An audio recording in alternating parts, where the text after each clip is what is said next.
Amém? Então vamos lá.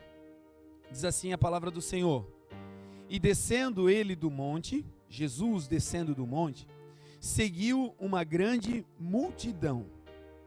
E eis que veio um leproso e o adorou, dizendo: Senhor, se quiseres, podes tornar-me limpo.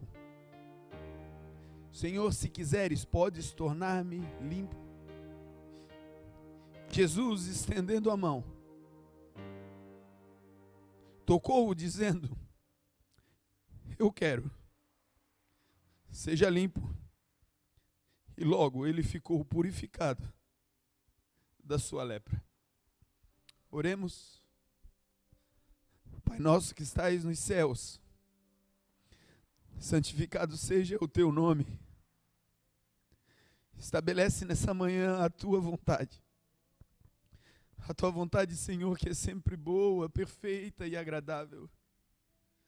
Senhor Jesus, vai preparando o nosso coração, porque queremos ser nessa manhã como aquela terra fértil, que o semeador saiu a semear e parte das sementes caíram à beira do caminho, vieram as aves do céu e levaram as sementes.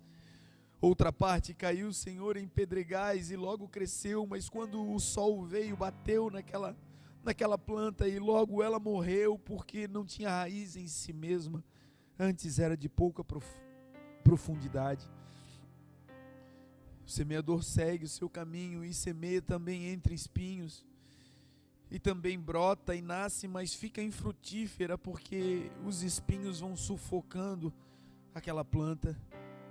Mas por fim, Senhor, essa semente caiu em boa terra, uma terra que recebeu aquela palavra com amor, uma terra que recebeu aquela palavra com atenção, com zelo, e guardou no fundo do seu coração aquela palavra. Assim queremos ser, Senhor, essa terra boa, porque essa terra, ela não apenas vai receber, mas ela também vai gerar. A terra boa recebe a semente que vem de Deus, também recebe a chuva temporã, a chuva serode, a chuva que rega toda a terra. E depois ela não se contenta apenas em receber, mas passa por uma metamorfose, e de tanto receber dos céus, de tanto receber de Deus, ela não se contém. Ela precisa gerar, ela precisa fecundar, ela precisa dar frutos. A Jesus nos leva como igreja nessa estação, a estação da necessidade de não apenas receber, mas de uma angústia na alma, de começar a gerar.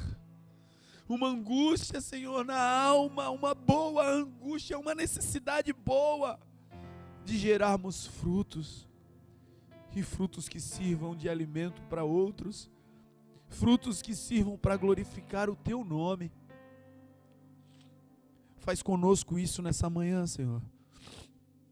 Estabelece o teu reino em nós, e que tudo aqui seja para a tua honra, para a tua glória e para o teu louvor. Ajuda-me, Senhor, a ser claro na exposição da tua palavra. Ajuda-me, Senhor, a fazer aquilo que está no teu coração. E também ajuda-me, Senhor, a, como junto com os meus irmãos, ouvir a tua instrução e obedecer a tua santa palavra. Que quando saiamos daqui, todos nós saiamos aprimorados, melhorados e transformados para a glória do teu nome, Jesus. A ti, Deus, e somente a ti, nós damos toda a honra, toda a glória e todo o louvor, em nome de Jesus. Amém. Amém? Amém? Irmãos, se tem algo que depois que você aceita o Senhor, precisa ser uma realidade imutável na sua e na minha vida, é a permanência em seguir a Jesus. Se tem algo que precisa ser uma verdade absoluta, bem enraigada, bem aprofundada no nosso ser, e que apesar das circunstâncias, das dificuldades, dos momentos, aconteça o que acontecer do lado de fora ou do lado de dentro, essa verdade não pode mudar no nosso coração, que é o desejo, a necessidade de seguir a Jesus em todo tempo, em qualquer circunstância, seja para onde for que Ele estiver indo. Se tem algo que vai manter a nossa vida espiritual em dia e vai manter os sonhos do Senhor vivos e aquecidos no meu e no seu coração, é esse conceito de independente do que aconteça, existe uma coisa que nós precisamos fazer, aquilo que Paulo disse: esquecendo-me das coisas que para trás ficaram, eu prossigo para o alvo, prossigo atrás do prêmio da soberana vocação que está em Cristo Jesus. Seguir a Jesus não pode ser algo que nós possamos relativizar. Seguir a Jesus não pode estar atrelado ao dia bom ou ao dia mau. Seguir a Jesus não pode estar atrelado ao nosso coração, aos nossos sentimentos, ao vento da vida, que às vezes é favorável ou às vezes é contrário. Servir e seguir a Jesus precisa ser uma verdade imutável dentro de nós. Dito isso, o texto que nós vamos estudar hoje é um texto curto, reduzido, diminuto, entretanto de uma profundidade abissal. É um texto que vai contar a história de um homem que um dia foi limpo, de um homem que um dia teve a sua vida cotidiana, normal, natural, dentro de uma normalidade. Ele não se destoava dos demais, ele não chamava a atenção dos demais por onde passava, porque ele era absolutamente normal, porque ele tinha uma condição de vida natural, trivial, ordinária. Mas um dia algo aconteceu na sua história. Um dia ele deixou de ter aquilo que nós observamos e damos como nomenclatura, como normal, e passou a carregar uma necessidade, passou a carregar uma dor, passou a carregar uma enfermidade. E a sua dor, a sua enfermidade, a sua debilidade, o seu trauma, era tão difícil de lidar, de manusear, de conviver, porque o seu trauma, a sua ranhura, a sua debilidade não estava do lado de dentro. Por mais que ele quisesse disfarçar, por mais que ele quisesse ter uma vida de aparência, ele não conseguia fazer com que o foco se desviasse da sua dor. É aquele tipo de problema que por mais que você tente se afastar dele, as pessoas estão sempre te conectando com ele. É aquele tipo de falha que por mais que você tente tampar, que por mais que você tente demonstrar que ela já não existe mais em você, ou que você esteja escondendo ela debaixo de 7 chaves, ainda assim ela se torna aparente aos olhos de todos. É aquele tipo de comportamento recorrente que você tenta colocá-lo em um cárcere, para que aquele comportamento não ecloda no meio das pessoas, para que aquele vulcão em erupção não se torne em algo aparente. É aquele mau comportamento que às vezes nós temos na nossa personalidade, que ao sermos atacados, que debaixo de pressão nós reagimos mal. Às vezes o que tentamos esconder é um vício. Tudo vai bem, todas as coisas acontecem, do lado de fora está tudo correto, tudo muito bem, mas quando menos esperamos, aquele problema, aquele gigante se levanta e a queda, ela é iminente. A palavra do Senhor diz que existe um comportamento que antecede a queda, que existe um comportamento que é um sinal, é um balizador de que a queda está chegando. E o texto vai dizer que a soberba, ela precede a ruína. A soberba muitas vezes não é se exaltar dizendo que nós somos. Muitas vezes a maior soberba é não aceitar quem somos. Não é dizer mais do que somos, não. É simplesmente não aceitar ser quem somos. É não aceitar que existe sim, trancado lá no cárcere da alma, uma dor.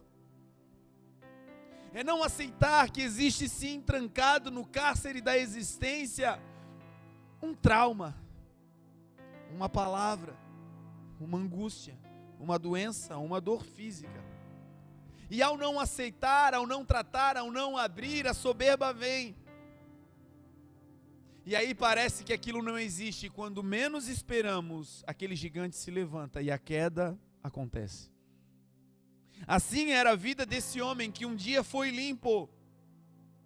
Entretanto, agora nesse contexto ele está leproso. A sua dor não pode ser disfarçada. O seu erro, a sua queda não faz parte de um passado remoto, não, está na pele.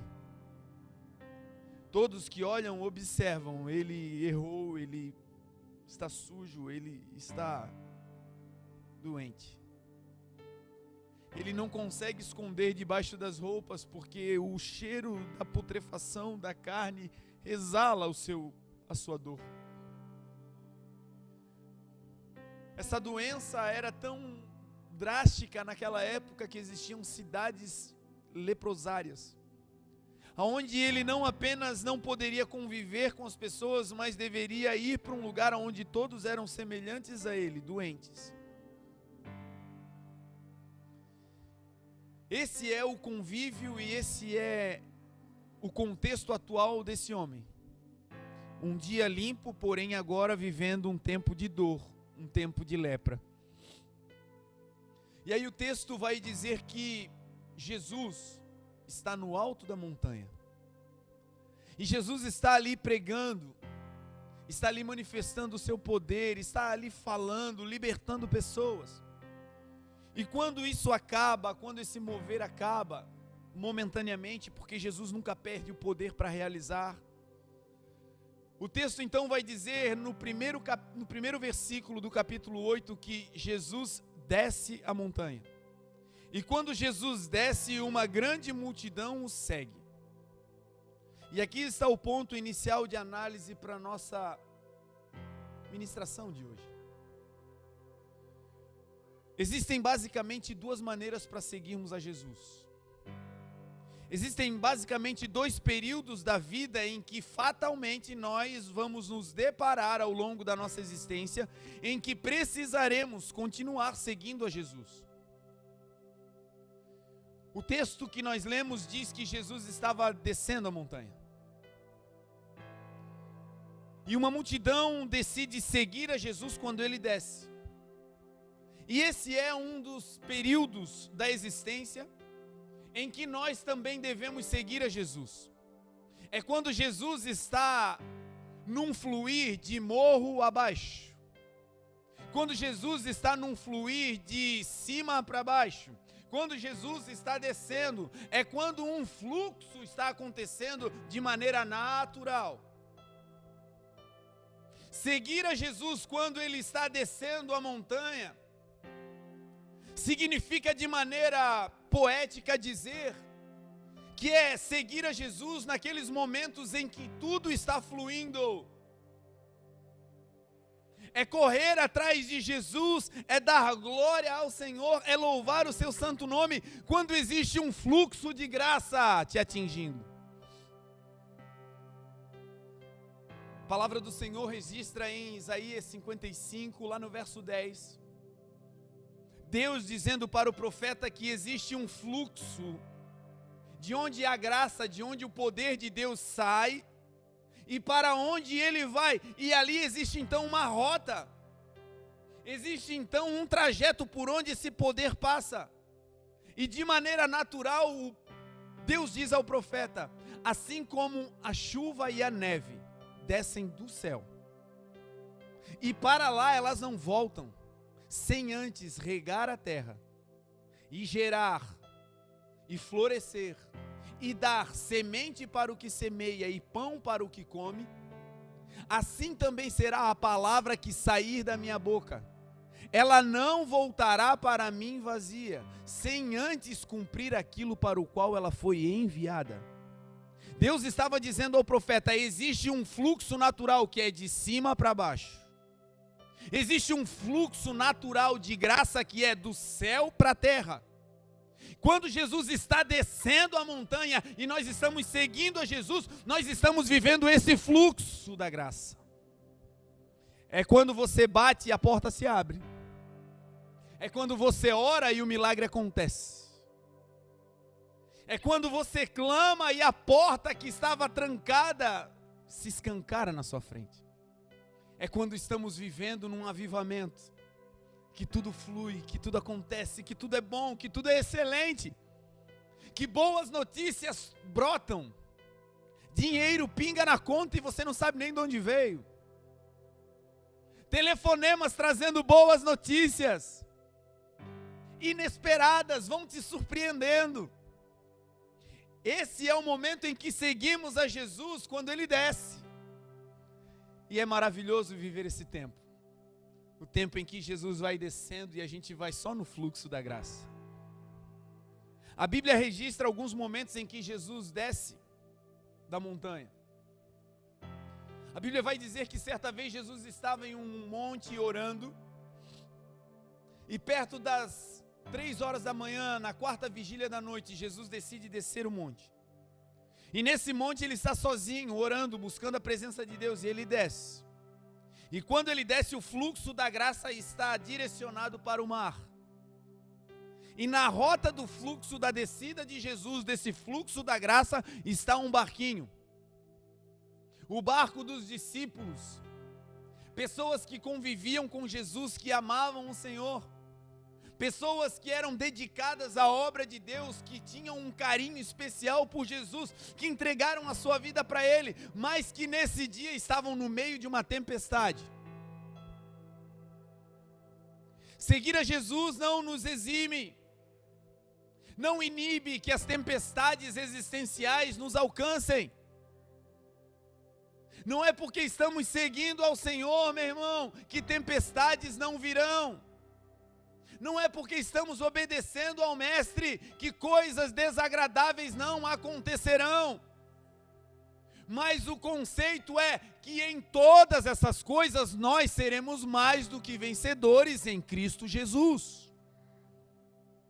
Não é uma bolha que te protege da tempestade, mas é um poder que desce do céu sobre a sua vida, que te livra na tempestade. Não é um poder que não te permite perder o emprego, mas é um poder que te sustenta ainda desempregado. Não é uma conta bancária recheada, mas é uma provisão que não deixa faltar nada para você e para os teus. Não é ausência de necessidade, mas é um Deus suprindo. Tudo aquilo que realmente é essencial na sua vida está ali presente, porque o pão nosso de cada dia Ele nos dará. Então, no dia de tempestade, lembre-se, existe um fluxo descendo em teu favor, espere, não pule do barco. No dia que tiver tudo escuro, como aconteceu naquele dia, os discípulos estavam dentro do barco, cercados de escuridão. Quarta vigília da noite, 3 horas da manhã, um momento de maior densas trevas, e Jesus desce, e o fluxo desce com ele monte abaixo. E aí dentro daquela tempestade, os discípulos estavam apavorados. O texto diz que eles estavam cansados, fatigados de remar. E porque eles estavam cansados e fatigados de remar, de tentar vencer aquela tempestade sem êxito, Jesus se aproxima, e quando Jesus se aproxima, eles dizem: é um fantasma. Perceba que é a graça de Deus descendo a montanha e chegando perto deles.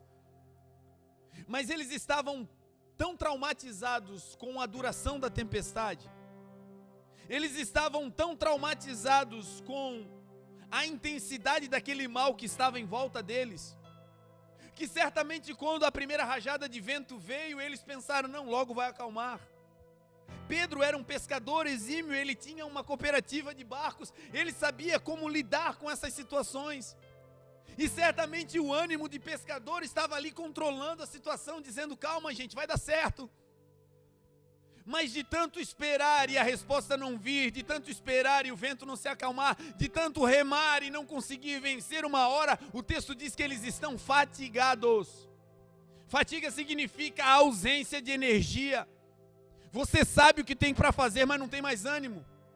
Você sabe aonde tem que ir, mas não tem mais força. Você sabe que precisa realizar, mas dentro de você não tem mais carga energética para fazer. Fatiga. E o grande problema disso é que quando você observa o mundo debaixo de um cansaço, você vê as coisas de maneira distorcida. Períodos de tempestade podem provocar em você uma alteração na tua visão. Perceba que os discípulos estão dentro do barco e olham para Jesus, é o fluxo da graça descendo e vindo. Eles estão na rota do fluxo do morro abaixo de Jesus. E agora Jesus está perto. Mas por conta da intensidade, da duração da tempestade, quando eles observam Jesus, eles já estão cansados, e cansados eles não veem bem. É Jesus fazendo algo para mudar a tua história, mas você está cansado. É Jesus fechando uma porta para abrir outra maior, mas você não consegue enxergar que é Ele, porque você está cansado. É Deus te dando estrutura, permitindo que algumas coisas cheguem em você, não é para a tua morte, mas é para te fortalecer. Só que você está cansado, e ao olhar com um olhar cansado, nós não enxergamos bem. Aqueles discípulos olhando para Jesus disseram, é um fantasma, é algo do mal. Se você chegou aqui nessa manhã cansado, pensando em abrir mão de algumas coisas pessoais, ministeriais, não importa. A palavra de você nessa manhã é, o Senhor é aquele que te fortalece. Deus é aquele que dá força ao cansado e multiplica as forças daquele que não tem mais nenhum vigor. Se você está no meio da tempestade, no olho do furacão, nessa manhã o Senhor está fortalecendo o teu espírito para que você volte a enxergar de maneira correta. Uma visão pessimista enxerga até o que Jesus faz como algo do mal. Uma visão de alguém que está acostumado a apanhar enxerga até os atos mais bondosos como uma possível tentativa de agressão. De tanto ser traído, espera uma traição. De tanto ser deixado de lado, espera de novo um abandono. E com Jesus não será assim, pode ter certeza. Se você seguir a Jesus morro abaixo, essa graça vai te alcançar. E Ele é aquele que jamais te abandona. Não te abandonarei, não te desampararei, é o que diz o Senhor na sua palavra. Nesse dia, Jesus chega. E quando Ele chega, Ele entra no barco. E ao entrar no barco, algo poderoso acontece. Jesus não fala com o vento como numa tempestade anterior, Jesus não fala com o mar, Jesus não fala com ninguém. Ele apenas continua no fluxo da sua descida. E porque o barco estava no roteiro, no trajeto, ele entra no barco. Deus tem algo poderoso para realizar nos próximos dias sobre a terra. Coloca o teu barco no roteiro de Jesus. Coloca a tua vida na rota do Nazareno. Entra com a tua casa e a tua família por onde Ele vai passar. E uma explosão de poder, de glória e de transformação vão inundar a tua vida. Você vai ficar espantado com o que Deus vai fazer nos próximos dias. Apenas coloque o teu barco na rota de Jesus e Ele vai entrar nesse barco e nunca mais vai sair para a glória dEle. Jesus entra e quando Ele pisa no barco, o texto diz que se faz uma grande bonança. Coisa boa é seguir Jesus morro abaixo, porque Ele vai acalmando as tempestades. A Bíblia conta um outro episódio em que Jesus também desce de um outro monte. O texto diz que Jesus estava no alto de uma montanha com Pedro, Tiago e João. Algo poderoso acontece lá em cima. E então eles descem. Jesus vai descendo, o fluxo da graça vai descendo, vai fluindo, morro abaixo. E lá embaixo tem um homem na rota de Jesus. Esse homem, ele levou o seu filho, que era um lunático, que tinha problemas emocionais. Aquele menino se lançava no fogo, se lançava na água. Aquele menino tentava tirar a própria vida e O problema diagnosticado pelo pai era que ele era lunático.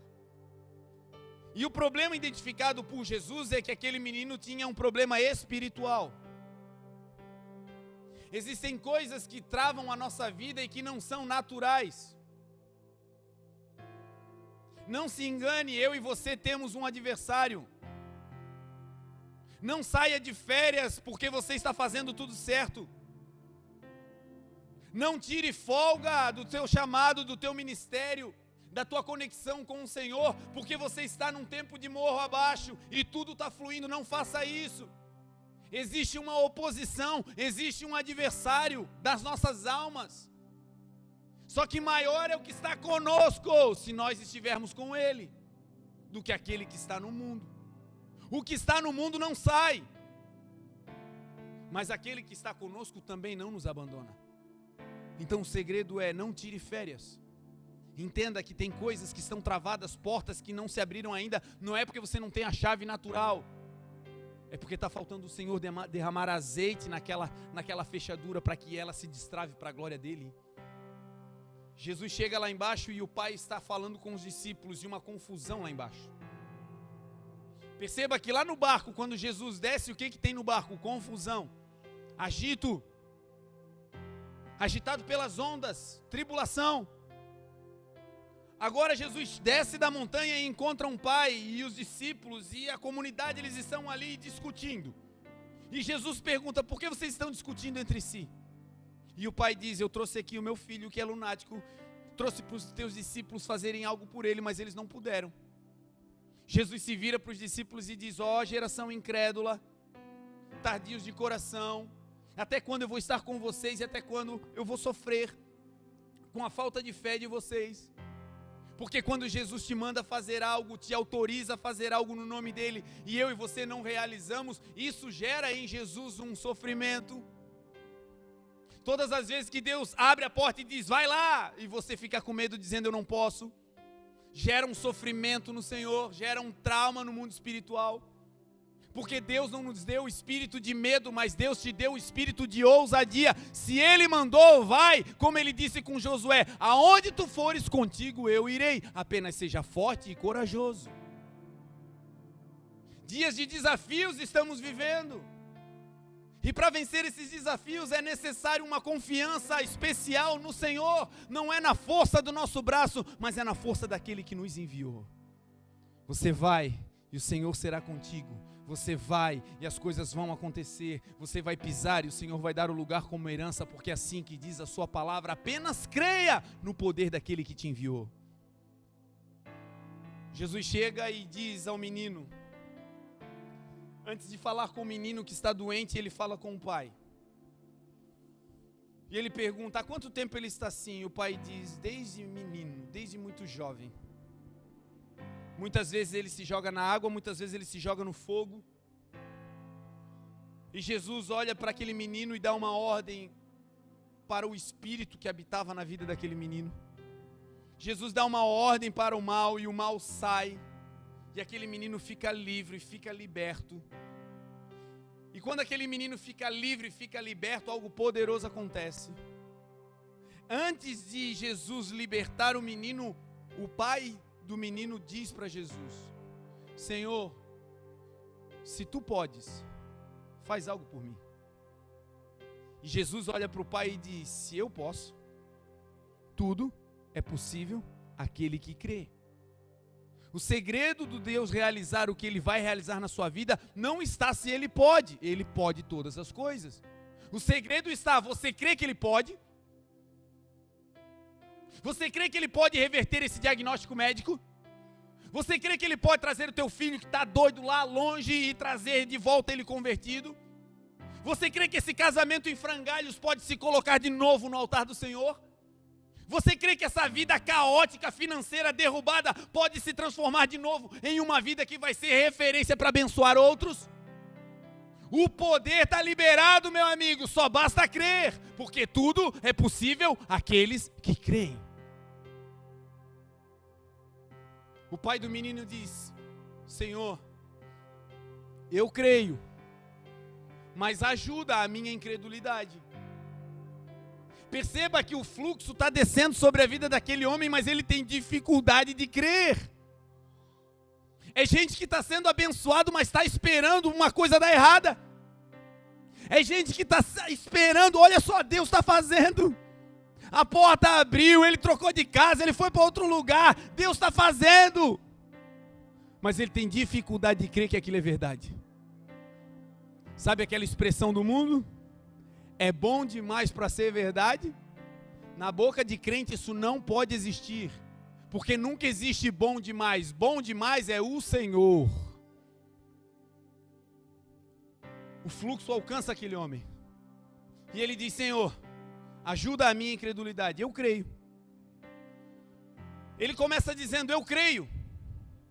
E depois ele retifica dizendo: ajuda a minha incredulidade. O que ele estava querendo dizer? Ou crê ou não crê. Ele estava dizendo: Senhor, eu creio que tu podes. Mas ajuda a minha incredulidade a crer que tu podes fazer comigo.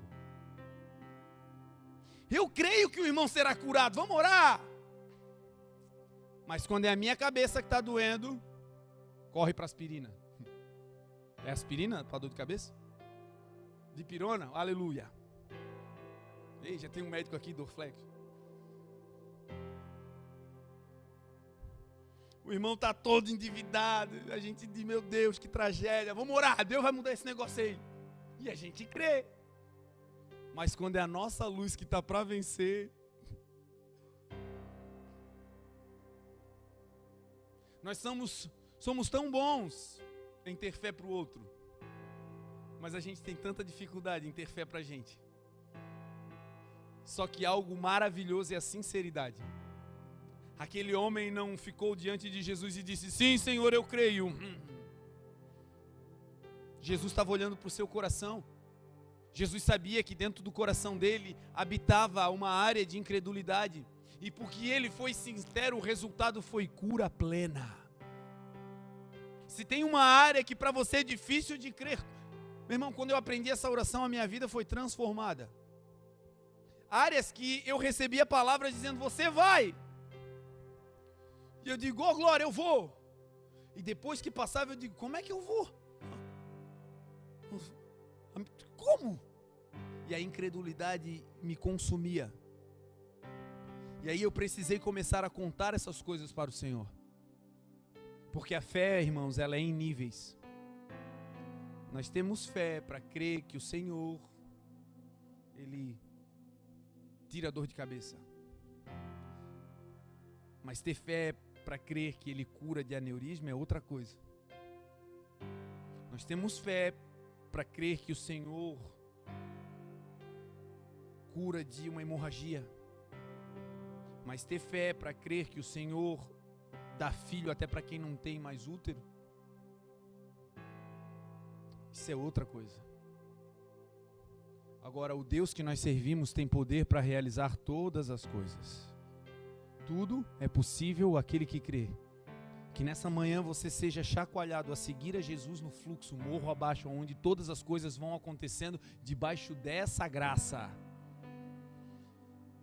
Agora, é bem verdade que a vida não é só morro abaixo. É bem verdade que nós não vamos seguir a Jesus apenas quando tudo flui, quando Ele é só botar o barco na rota e Ele nos alcança, é só estar no lugar certo que, pum, uma coisa acontece. Um outro momento especial da vida em que precisamos seguir a Jesus é quando Jesus está subindo a montanha. Quando você desce até a força do universo te empurra. Agora, para subir é um outro ambiente. Existiam multidões que seguiam Jesus quando Ele descia. Encontravam Jesus no alto e desciam com Ele. Mas você vai ver um grupo seleto de pessoas que viveram coisas poderosas, porque optaram por seguir a Jesus também quando Ele estava subindo a montanha. Subir a montanha representa de maneira poética, fazendo um paralelismo com os dias maus. Os dias em que você tem que fazer uma força absurda para subir. Que você tem que fazer uma força absurda para manter a casa em pé. em que quando você acorda já é bombardeado por más notícias. Para onde você olha tem tragédia. É nesse dia que você também e eu precisamos decidir: Jesus vai subir, vai fazer força, vai monte acima, e eu não vou ficar aqui embaixo, eu vou subir com Ele, eu vou continuar seguindo ao meu Senhor. Aqueles que seguiram a Jesus monte acima tiveram experiências poderosas. Se pudéssemos fazer uma análise quantitativa, nós iríamos encontrar um grupo bem menor de pessoas que decidiram seguir a Jesus quando Ele subia. Porque subir implica em fazer força. Subir implica em vencer a força do universo gravitacional que te joga para baixo. Subir implica em crer que uma hora essa subida vai ter uma recompensa, que uma hora esse sofrimento vai acabar, que uma hora esse caos será desfeito. Mas para isso é necessário subir com Jesus. A Bíblia conta algumas situações em que Jesus subiu a montanha e alguns homens decidiram subir com ele. Um dos textos mais épicos é o texto da transfiguração, em que Jesus sobe o monte e leva com ele Pedro, Tiago e João. E eles sobem aquele monte e quando eles chegam no alto da montanha, quando eles vencem as forças naturais, para subir nós temos que vencer duas forças. Primeiro são as forças naturais: desânimo, inveja, palavras, pedras no caminho, buracos na trajetória, a inclinação do trajeto. Mas também para subir precisamos vencer os desafios espirituais, que humanamente sozinhos nós não conseguiremos. Nós precisamos do Senhor na nossa frente. Não importa, meu irmão, qual é o tamanho do projeto que o Senhor te deu. Não importa qual é o tamanho da montanha que o Senhor te mandou subir. O que vai fazer com que a subida seja garantida e você chegue no ponto que Deus estabeleceu para a sua vida, não se concentre em você, se concentre se Jesus continua na tua frente. Se Ele está subindo e você está seguindo, já era, vai dar certo. Jesus e Deus não é homem para mentir, nem filho do homem para se arrepender. Agindo Deus na tua frente, quem impedirá? Ninguém. Ele está na tua frente, nós estamos subindo e nós vamos vencer. Um dia Jesus sobe a montanha, e quando ele chega no alto da montanha, algo começa a acontecer. O prêmio para quem não desiste no meio da subida é revelação. Tem coisa que você não está entendendo agora. Está pesado, está difícil, está dando errado, as portas fechadas, é um peso, a coisa não flui, o negócio não vai. E você diz: meu Deus, eu não estou entendendo. Se você não está entendendo é porque ainda não chegou no topo. A revelação não vem no meio, a revelação vem no topo da montanha. Quando chegar lá no lugar preparado, você vai ter revelação clara.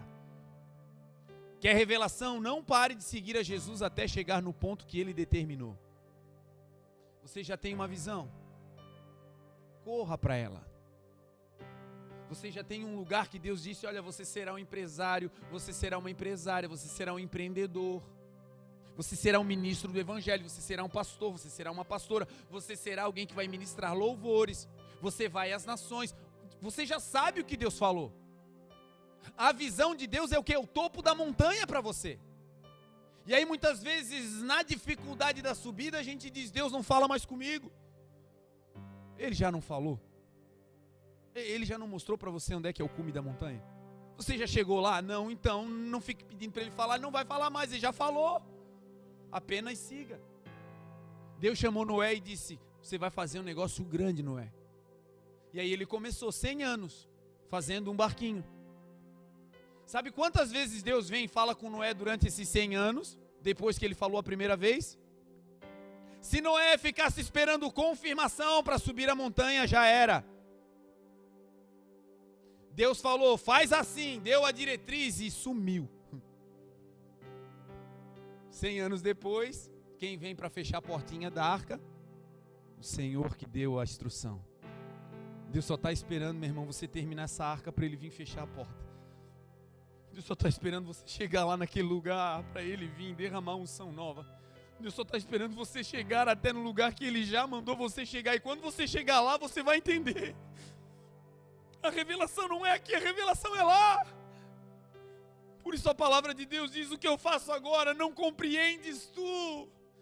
Tu entenderás depois. Para subir é obediência, para subir é força, para subir é fé, para subir é crer. Entendimento é depois, é lá na frente. Hoje tem coisas acontecendo que te jogam para baixo, não desanima, continua subindo. Você não entende nem porque é uma raiva gratuita, é uma inveja do nada, você não entende por quê. Não tente entender agora, apenas creia que o Senhor Jesus vai na tua frente. Você está subindo. Essa vida aqui, irmãos, é uma vida de subida. Nós estamos subindo, amém? Esses sofrimentos não vão nos parar, nós vamos subir. Tem um lugar lá em cima sendo preparado. Tem uma mansão eterna à tua espera. Não dá para ficar aqui embaixo, aquele lugar lá é excelente. Então não para. Não deixe os desânimos do dia a dia te roubarem a alegria da eternidade. Vamos subir com Jesus. Vamos subir, gente. O texto diz que quando eles estão no alto, uma nuvem desce. Essa nuvem, ela no original chama-se Mecpela. Ela não é uma nuvem normal. Na Bíblia existem manifestações de nuvens naturais. Quando Elias orou por chuva, ele viu uma pequena nuvem do tamanho da mão de um homem. E aquela era uma nuvem de água, era uma nuvem de vapor, era uma nuvem normal. Mas em alguns momentos aparece uma nuvem especial. É uma nuvem de glória. É uma nuvem sublime, é uma nuvem espiritual, é uma nuvem que não é da terra. Essa nuvem é chamada de Mecpela. Essa nuvem que subiu e que pegou eles no alto da montanha foi a mesma nuvem que desceu sobre Maria quando ela gerou o filho Jesus. É essa mesma Mecpela que quando Salomão orou, ela encheu o templo. Não era vapor, não era máquina de fumaça, era nuvem de glória. Quando essa nuvem de glória desce, quando ela toca em um lugar, as pessoas que são envolvidas por elas nunca mais são iguais. Maria foi envolvida e virgem gerou. O templo era paredes apenas. Mas quando a nuvem entrou, a presença de Deus era tão grande que os homens não conseguiam ministrar. Eles se prostravam, porque quando a nuvem chega, quando a glória chega, não existe força humana que nos mantenha de pé. E foi essa nuvem que desceu no monte. Quem sabe durante a subida, muitas vezes dizendo: vamos voltar, gente. Senhor, por que o Senhor não ora aqui mesmo? Não precisa ir lá em cima não, vamos orar aqui. Quantas vezes eu e você queremos abreviar os projetos de Deus? Você diz: Senhor, é muita vergonha, para que isso? Tanto abandono, Senhor, para que isso? Chega. Talvez você esteja assim, vivendo um tempo de subida muito árdua. Você não quer desistir, você não quer retroceder, você só quer parar. Você só quer ficar ali no lugar que você já tem. E o texto diz que quando a nuvem desce, eles observam. Eles veem Moisés e Elias falando com Jesus. Eles veem aquele homem que escreveu como foi que Deus criou o universo. O autor de Gênesis, aquele que Deus mandou ele sentar e disse: olha, foi assim que eu criei o mundo. No princípio eu criei os céus e a terra era sem forma, era vazia. Tudo Deus contou para Moisés. Esse Moisés agora está ali naquele monte, com Pedro, Tiago e João. Gente simples, mas que decidiu no coração seguir a Jesus morro acima. Você e eu somos simples, mas se a gente não parar de seguir, algo poderoso virá. Um entendimento sublime virá, uma revelação poderosa virá. Não para, em nome de Jesus. Continua subindo. Talvez para você o chamado não é não pare, é recomece. Você já esteve tão mais perto do cume. E você ouviu as vozes lá embaixo dizendo: volta, volta, volta. Larga isso, aqui a gente te ajuda, vem para cá, não vai faltar nada, vem para cá, larga. E você titubeou e você desceu. E agora você olha e diz: não, eu não vou passar por isso tudo. Sabe qual é a grande maravilha do Evangelho? É que quando um homem cai, existe uma escala hierárquica na terra. Você começou aqui na porta, foi vindo para frente, foi vindo e agora você está aqui. Quando você larga, quando você cai, quando você retrocede, você sai da fila. E aí você perde tudo que conquistou. E aí você se arrepende, se conserta, mas aquele lugar humanamente você nunca mais ocupa. Porque os homens não são como Deus. Agora a maravilha do Evangelho é que você foi subindo com Jesus. E de repente você caiu. De repente você parou. Para alguns não foi nem queda, foi retrocesso. Largou. Agora a Bíblia diz que aquele que alcança misericórdia são aqueles que confessam.